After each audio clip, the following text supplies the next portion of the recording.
a galactic level imbalance of the yin-yang energies, and it gets fairly complex. But if we start thinking about the whole universe as just being collisions of all various different kinds of energy that are beyond the electromagnetic spectrum, that is to say much finer in granularity, then at some point we can classify the duality being expressed as the yin and yang. And we need to obviously have some level of balance in order to have proper fertility, because it is the combination of those two that appears to bring consciousness in connection with matter here in the universe. And this may account for, this imbalance may account for all of the increased problems in infertility these past 15 or 20 years that cannot quite adequately be explained by pollution and some of the other problems. And I believe that indeed that is the case. There's also reports from meditators that effects that used to occur at specific spots are now found in others. For instance, it used to take this particular fellow, who's extremely sensitive, and I trust his impressions, is finding that he's able to go less high into the mountains to achieve the same level of yin concentration effects.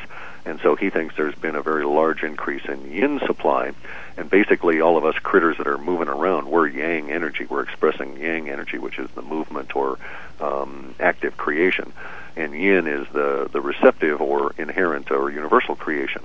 And so he thinks that the planet may indeed, from his viewpoint, it supports the idea of a planetary expansion model, because he thinks there's more yin energy that needs to get out, so to speak. But the imbalance, of course, is going to cause such problems as, infertility, which we know is associated with solar activity, and of course the sun's not behaving the way it should either. Yeah, and actually, I wish I could remember where it was. I had found out about this, but somebody was saying, like, in, 15, 20 years or something, I think that was some prediction by some scientific community or what have you, is that infertility would be like the norm. It'd be like 90% or something. It was crazy numbers too, because look, we're in the midst of a giant species extinction that cannot be adequately explained by humans polluting the planet. Yes, you can explain some instances, but not the widespread levels of extinction in sudden and surprising manner. And so that the extinction in some of these other species may relate to that yin-yang imbalance, which goes right to fertility, and thus we're seeing that frogs, don't breed. And also, right to that point, we've had this will be the fourth year that we've had a reduced or non-existent oyster spawn here in the Northwest. It gets in, and also affecting jellyfish as well, the polyp separation issue with jellyfish, so that indeed they may be becoming less fertile. So it may just be that we're just expressing what is a larger pattern that again comes back to an energy imbalance, which of course is, perhaps is what's causing the sun to go a little wonky, as well as all of the other planets and so on. Exactly. We also have obviously some questions, and this comes up every time you're on, about safe places during and after a pole shift.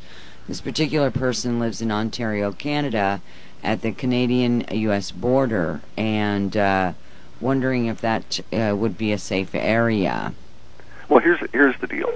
If we're going to get a crustal shift, then certain math sort of makes sense to look at, especially relative to what's happened in the past. So, for instance, we have maps of the Antarctica without ice that were created in the 1500s or earlier. The copies were made in the 1500s, so we know that they were created earlier.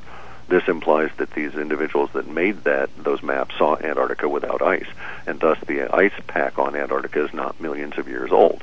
So if it happens relatively rapidly, then we can make certain conclusions, deductions that may be accurate conclusions. And the deductions would go as follows: that in the event of an oblate spheroid, which is what our planet is, with a 13-mile bulge at the equator with all of the water and the accumulated mass there at the equator, then what would occur in a pole shift, in a crustal shift, would likely be a scenario whereby the North America would shift up into the Arctic area, which would include Canada. So maybe the border area that's currently on the 50th parallel might get shoved all the way up to where it becomes the new North Pole, or it's well within the Arctic Circle. This could be considered to be a bad thing, because you'd get tons of cold and ice and that kind of stuff instantly. However, if you were prepared for it, you could eventually walk your way out of it, so to speak.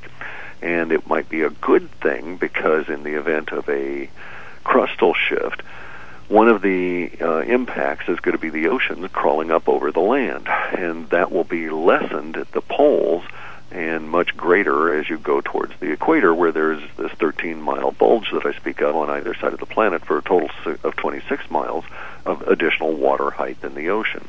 And so that's going to be a big area that would crawl across the continents, whereas up in the poles, not only is are the oceans more shallow, the torque issue is going to be less. There will be less impetus for them to crawl across the land mass. There will be less water to crawl across the mass, and also the rotational thing will tend to force that direction, to move that force down towards the equator. So basically, it's going to be better to live in the far north if you're in the northern or in the American hemispheres than anywhere near the equator. Okay. Sort of makes sense? Yeah, it won't be pleasant for anybody, but if there is anything to be said for, a quote safe place, then temporarily it would be under those conditions. But of course you can't stay there. You'd have to walk out as soon as the ice had solidified and things had calmed down enough. Right, exactly. Then you're facing 30 or 40 years of nuclear winter because there'd be so much in the way of crud in the atmosphere from all of the volcanoes going off and this kind of stuff that it's going to be a rather horrific existence. If it occurs and if you're caught and you survive, then, and if I'm accurate, then the thing to do would be to make towards Antarctica. Okay. All right, here's another question. This one is off point of what we were just talking about. Would like to know if you can give a date range where replicator tech will first start appearing, or is it still 2013 with the maturity of the new electrics? Is there any new data? The data, actually, that we need to correct that impression. The beginning of that is in 2013, after we come through the horrific period of 2012. The people that are left will take off from that point. The maturity appears, or the real impact appears to be late in 2017, 2018, and the real beginning of maturity is in the early 20s, 2021, 2023, something like that. And I think that's probably where we'll start to see some level of replicator technology.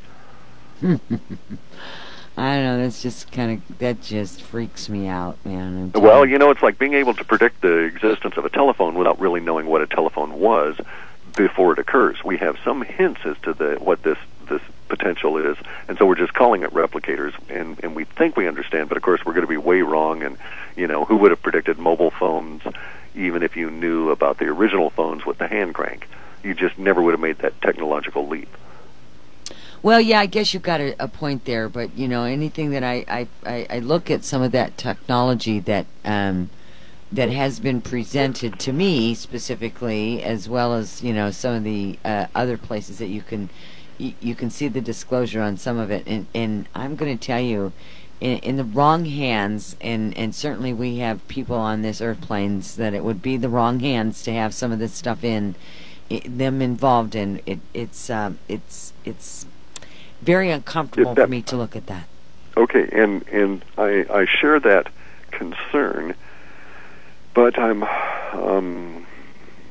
not comforted. I'm more sanguine about it these past months as I've been thinking about this other project I've got going, where I'm examining some thought experiments, because some things have occurred to me. For instance, if we look at the idea of stepping from a class 0 to a type 1 civilization, from burning fossil fuels and basically burning stuff to stay warm, as opposed to having some form of free energy that is ubiquitous and cheap, and we just don't even monitor anymore. The ability to step from one class to another, it may be less of a problem, because that's where theoretically, if you had these 0-point energy modules in the hands of certain people and they went a little crazy, they could cause hyperdimensional bombs, that kind of a deal. At least that's the fear. And the fear may be misplaced, because there may actually be underlying components within the physics that prevent such things from occurring. Makes sense? It does. And otherwise, perhaps, or I could be wrong, and maybe only 1 out of every 100,000 civilizations that reach our particular point ever make it to type 1. I would think that it'd be much higher, and that the universe would tend to support that level of higher stepping into a type 1 society, because it supports life in general, and because it supports humanity in specific levels. So under the circumstances, it's like, well, we have to mature at some time or not. And apparently we're there.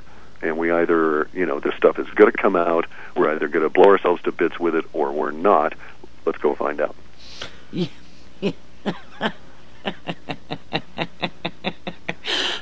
Oh, my goodness. Well, it's kind of like, welcome to my mat. Let's see, can you roll or can you not? That just struck me as quite funny. Actually, I was like, well, now, let me think about that one. All right, so we got that part done. Oh, my goodness. I think what I'd like for you to do, if you don't mind, is there's still people that that might not have been able to join us at the very, very beginning of the hour in the first